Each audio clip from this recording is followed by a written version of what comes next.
Salam saudara terkasih dalam Yesus, salam jumpa pada renungan harian Embun Pagi. Hari ini pada akhir pekan kita akan mengakhiri segala aktivitas kita dengan merenungkan firman Tuhan. Oleh karena itu jadikan firman itu menjadi bagian kehidupanmu dan biarlah yang menuntun setiap langkah kita dalam memutuskan segala apa yang harus kita lakukan. Oleh karena itu sebelum kita mendengarkan firman Tuhan, kita bersatu di dalam doa. Damai sejahtera Allah yang melampaui segala akal dan pikiran, itulah yang memelihara hati dan pikiranmu. Dalam Kristus Yesus Tuhan, amin. Saudara terkasih, firman Tuhan untuk kita pada hari ini diambil dari Daniel 11 ayat 32. Dalam bahasa Batak Angkola dikatakan, jadi marhite si pauto-oto jajang jaga menirajaima akka jolma nadun marbalik sian ugamoni halahi acora mangurupi ia. Tapi oloan ni akhalak na buruju marugamu itu debatado halahi. Dalam bahasa Indonesia, dan orang-orang yang berlaku fasik terhadap perjanjian akan dibujuknya sampai murtad dengan kata-kata licin. Tapi umat yang mengenal Allahnya akan tetap kuat dan akan bertindak. Demikian firman Tuhan.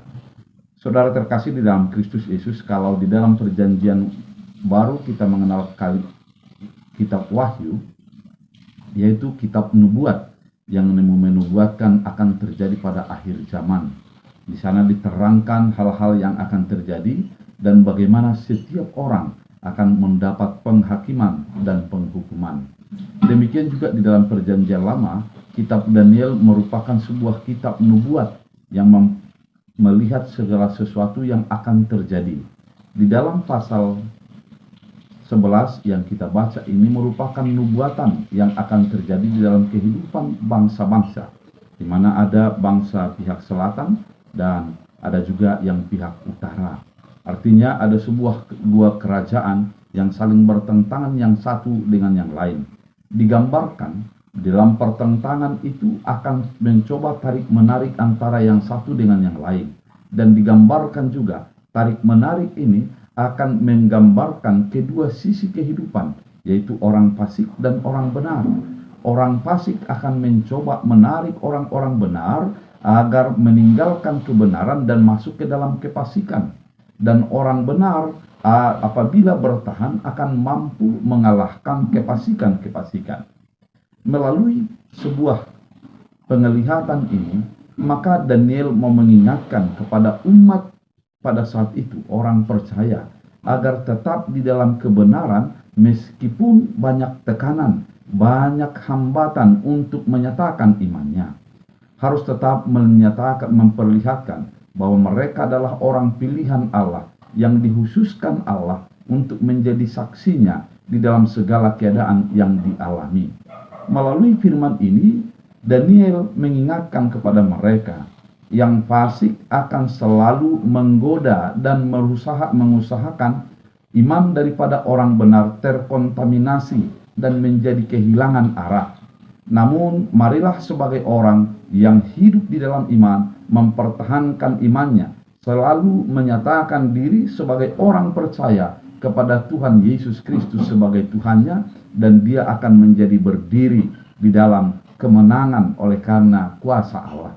Saudara terkasih di dalam Kristus Yesus, keadaan yang demikian tentu juga kita hadapi sampai saat ini, di mana akan dilaga antara perbuatan baik dan perbuatan jahat, akan diperlihatkan antara sesuatu yang kurang berkenan dengan orang yang selalu menekankan kebaikan dan kebenaran. Oleh karena itu kehidupan kita sesungguhnya harus menjadi pemenang, karena memang kebenaran, kebaikan, dan kasih itu pasti mengalahkan kefasikan dan kejahatan. Namun diperlukan konsistensi, diperlukan tekad yang kuat, sehingga iman kita itu akan mampu mengalahkan segala kefasikan dan kejahatan itu. Saudara terkasih di dalam Kristus Yesus, kita adalah warga kerajaan Allah yang sudah dimenangkan oleh karena kemenangan yang dilakukan oleh Kristus Yesus yang mengalahkan kematian, dosa, dan maut itu.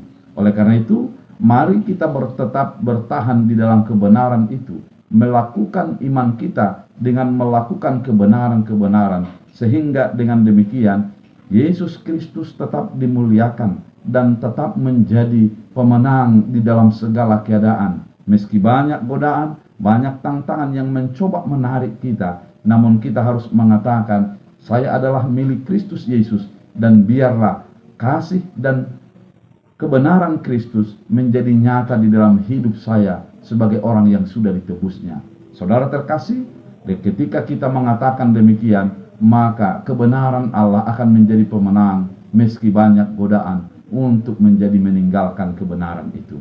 Biarlah firman Tuhan menjadi kekuatan. Kita berdoa. Terima kasih Tuhan atas firman yang begitu indah mengajak kami untuk hidup di dalam kebenaran. Jadikan firman-Mu menjadi berakar berbuah bertumbuh dalam hidup kami.